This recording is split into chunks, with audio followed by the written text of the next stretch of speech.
cepat. Sorry, I'm late. What are you doing? I'm waiting for you and I'm also thinking, how does the tree make food and how do they eat? Do you know?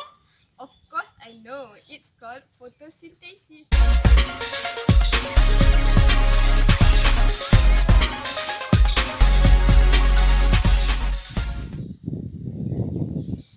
Photosynthesis is a process which a green plant and certain organisms use energy of light to convert carbon dioxide and water into a simple glucose, and it's produced a basic energy for all organisms.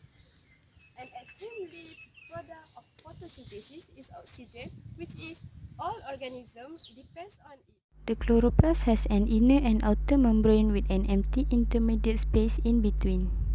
Inside the chloroplast are stacks of thylakoid called grana. These thylakoid contain the chlorophyll that is necessary for the plant to go through photosynthesis. Factors that can affect photosynthetic rate. First, light intensity and wavelength. Second, temperature. Third, concentration of carbon dioxide. Fourth, concentration of chlorophyll. Fifth, concentration of oxygen. Sixth is water, and seven is chemical compound. Is intensity. The higher intensity, the higher the rate of photosynthesis. If the intensity is low, then there is no process of photosynthesis. It is because insufficient energy to excite electron in the magnesium atoms in chlorophyll's molecule. There is no electron transport, no ATP and no NADPH will be formed. 2 is temperature. The optimum temperature for photosynthesis is between 25 degrees Celsius to 35 degrees Celsius. If the temperature is above 40 degrees Celsius, the rate of photosynthesis will be low. It is because the high temperature will break up the protein in the enzyme and stop the photosynthesis. For the certain plants such as Arctic algae, photosynthesis efficiently at 0 degrees Celsius. 3. Concentration of carbon dioxide. The higher concentration of carbon dioxide, the higher the rate of photosynthesis. It is because the rate of photosynthesis is directly proportional to the carbon dioxide. Carbon dioxide axis 1.0% stimulate closing of stomata that will reduce the rate of photosynthesis. Concentration of chlorophyll.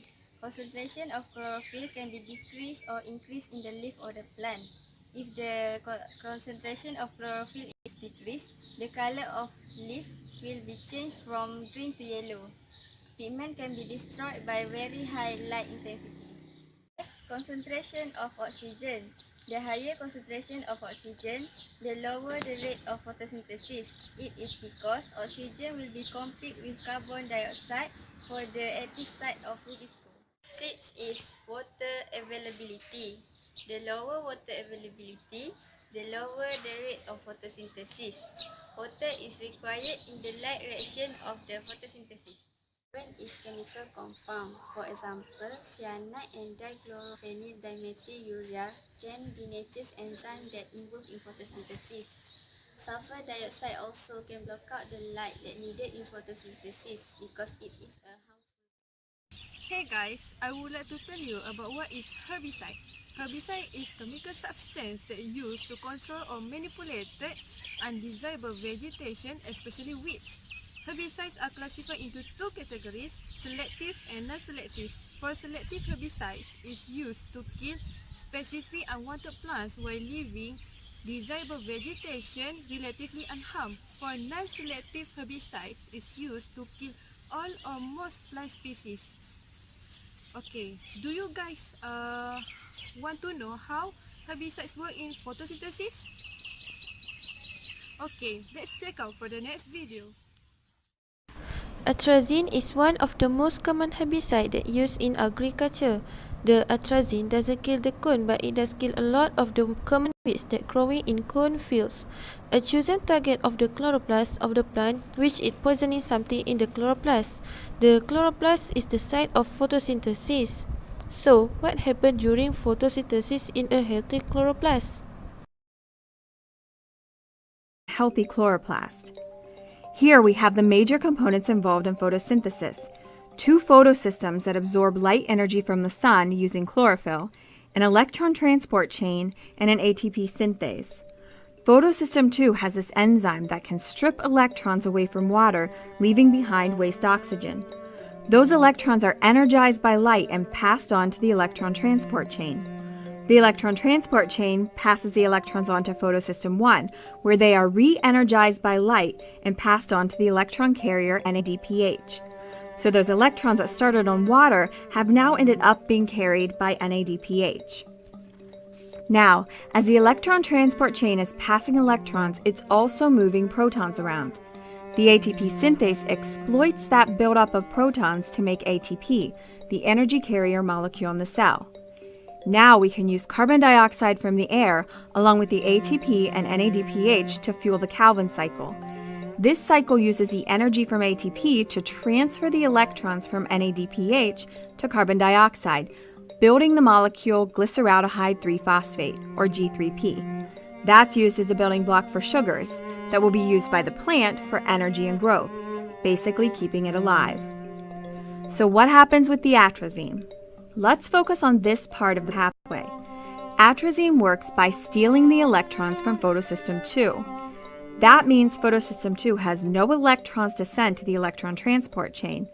No electrons reach photosystem 1, and no electrons are available to get passed on to produce NADPH.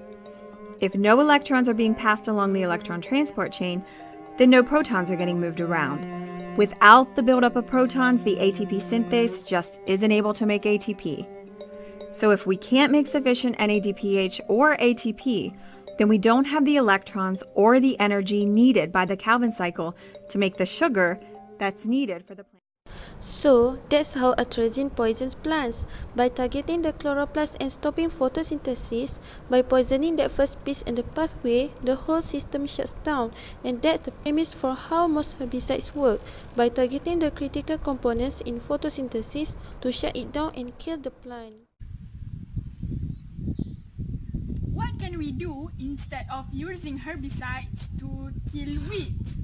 Okay, firstly, use a black tarp or fabric to cover the area of the ground that you don't want the weeds to grow. And secondly, use your hand to pull the weeds, or if it's burdening you, you can use the lawn mower to mow your garden.